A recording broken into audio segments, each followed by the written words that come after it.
महाराणा प्रताप जन्मभूमि की स्वतंत्रता के संघर्ष के प्रतीक हैं।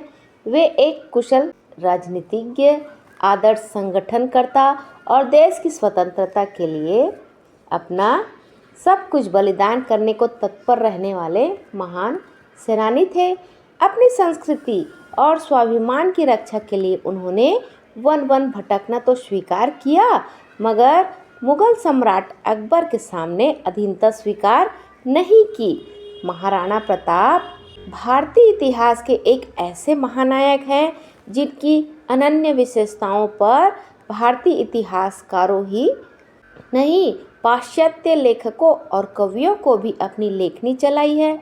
प्रताप स्वदेश पर अभिमान करने वाले, स्वतंत्रता के पुजारी, दृढ़ प्रतिज्ञ और एक वीर क्षत्रिय थे। सम्राट अकबर ने अपना समस्त बुद्धिबल, धनबल और बाहुबल लगा दिया था, मगर प्रताप को झुका नहीं पाया था। प्रताप का प्रण था कि बप्पा रावल का वंशज अपने गुरु, भगवान और अपने माता पिता को छोड़कर किसी के आगे शीश नहीं झुकाएगा। प्रताप अपनी सारी जिंदगी अपने दृढ़ संकल्प पर अटल रहे। वे अकबर को बादशाह कहकर संबोधित कर दे, ऐसा असंभव माना जाता था। उनका मानना था कि अकबर एक तुर्क है और हमेशा एक तुर्क ही रहेगा।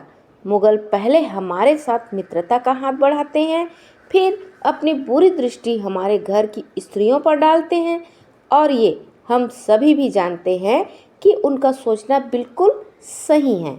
महाराणा प्रताप ने अपने जीवन में एक भविष्यवाणी की थी जो कि बिल्कुल ही सही हो गई। वो ये था कि हमारा हिंदू धर्म जैसा है वैसा ही रहेगा, हमारा भारतवर्ष देश जैसा है वैसा ही रहेगा, पर एक दिन ऐसा आएगा कि हमारी इस पवित्र भूमि से मुगलों का नामो निशान मिट जाएगा।